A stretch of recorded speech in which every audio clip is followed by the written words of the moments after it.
Cronache Trevigiane è una produzione Z Group.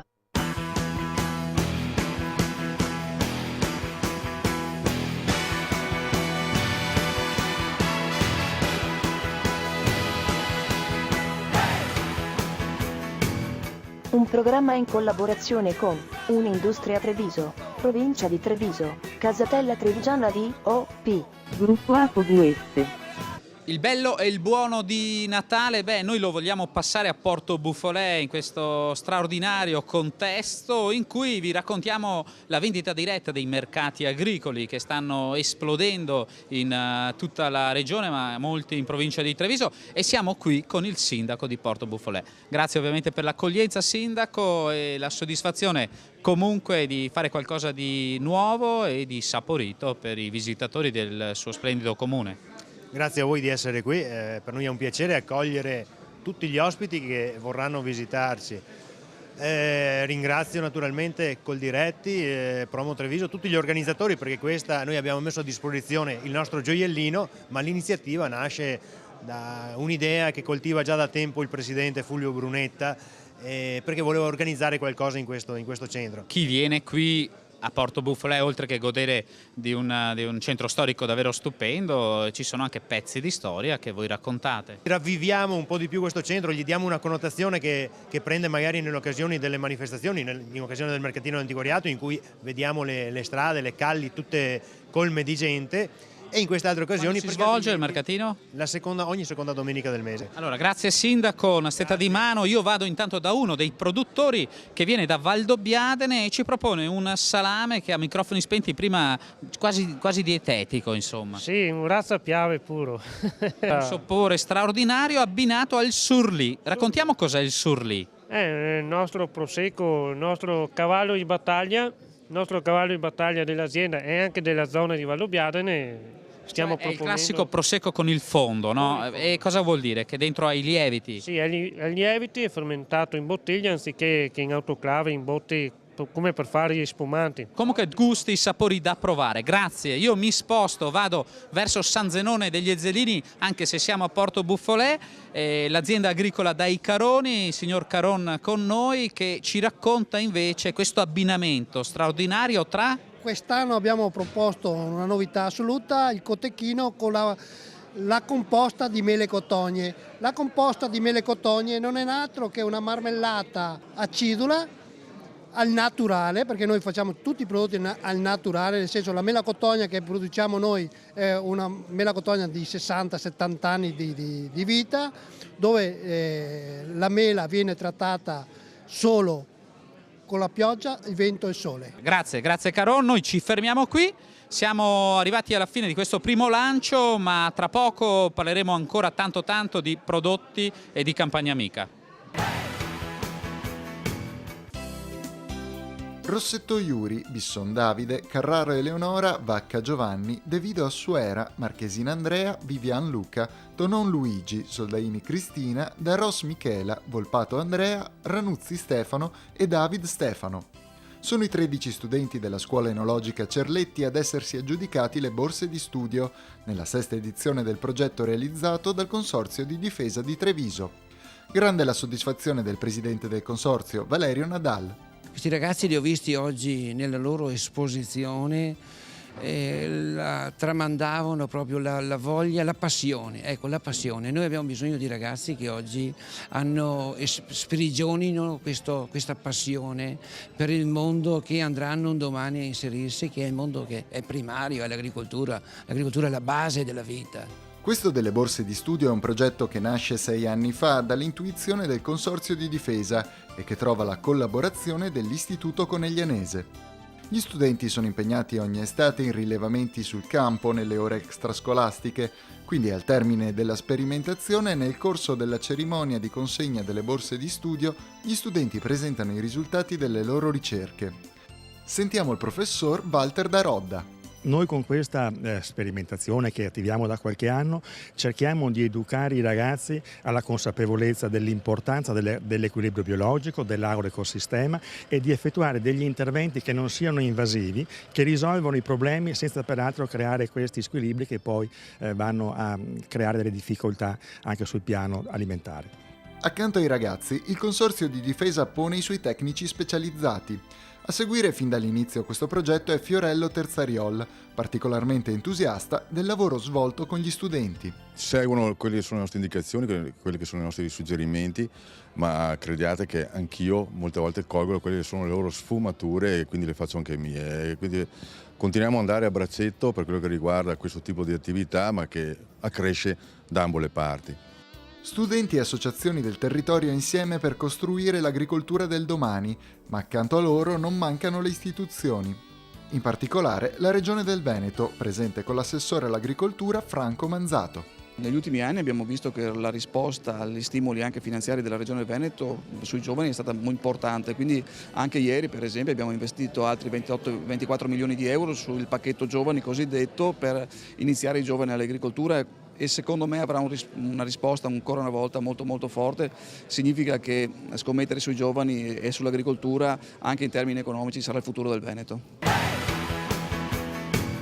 Abbiamo fatto il bello e il buono del Natale a Porto Buffolè, in questo mercato agricolo e artigianale, per raccontare poi ai consumatori i saperi e i sapori del nostro territorio, e siamo con il presidente di Coldiretti di Treviso Fulvio Brunetta e con l'assessore regionale Franco Manzato. Io comincerei, diciamo per fugare i conflitti di interesse, ovviamente che chi fa le domande è anche ufficio stampa di Coldiretti. Presidente, allora, incontrare il consumatore con questi agricoltori che ormai hanno messo in piedi un circuito di vendita diretta importante in provincia di Treviso. Noi stiamo lanciando a livello nazionale la VDO, vendita diretta organizzata, proprio per arrivare sempre più da vicino al consumatore e raccordarlo con l'attività del produttore. Questa vendita diretta che arriva al consumatore fa parte dei grandi progetti che oggi chiamiamo a chilometri zero. E chilometri zero è una legge regionale, quindi c'è la soddisfazione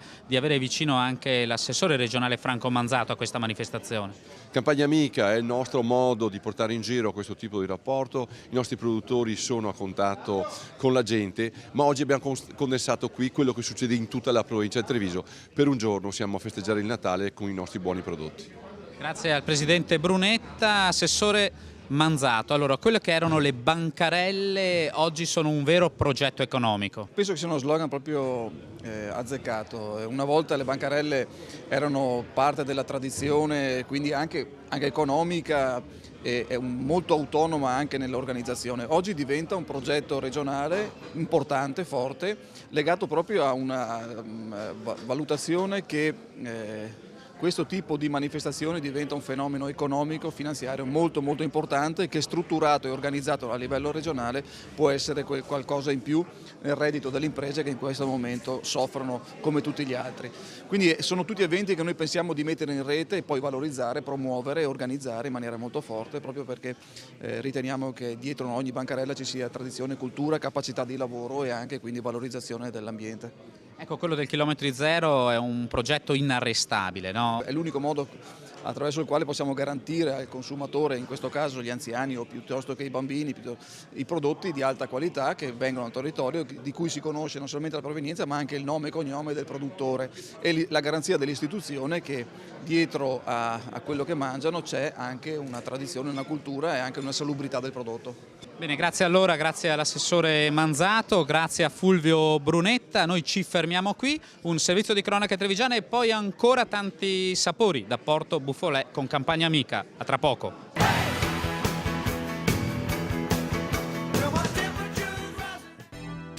Un inizio promettente per la nostra agricoltura. Sostegno all'agricoltura e allo sviluppo rurale in Afghanistan. Queste le cronache dal primario di questa settimana.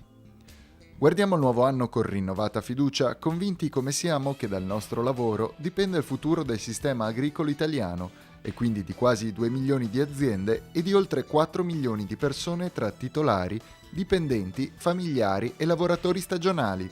Con queste parole il ministro Giancarlo Galan rivolge l'augurio per il nuovo anno al mondo dell'agricoltura e della pesca.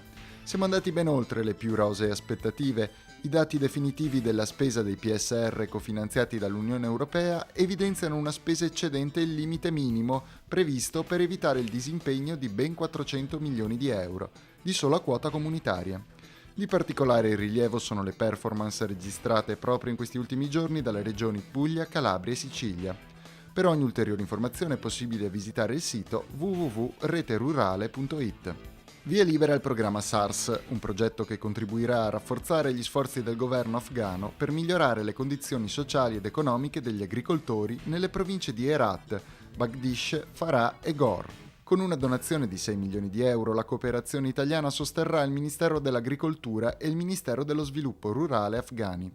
Il programma mira a favorire il reddito degli agricoltori attraverso la creazione di filiere che permettano al prodotto della terra di arrivare al mercato locale e internazionale. Colture ad alto reddito come lo zafferano, il pistacchio, il melograno, la mela, l'uva da consumo fresco o trasformata.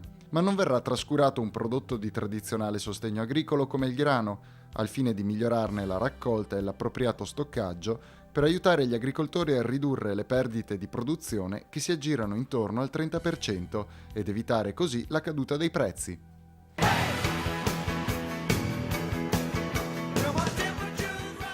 Il bello e il buono del Natale a Porto Buffolè vogliamo passarlo anche con chi poi vende i propri formaggi in tutti questi punti di Campagna Amica in giro per la provincia, e quindi la bellezza di questi progetti è che si trovano delle nicchie, dei sapori particolari. In questo caso siamo a Sarmede dalla famiglia Dall'Antonia, allora Davide e Sara.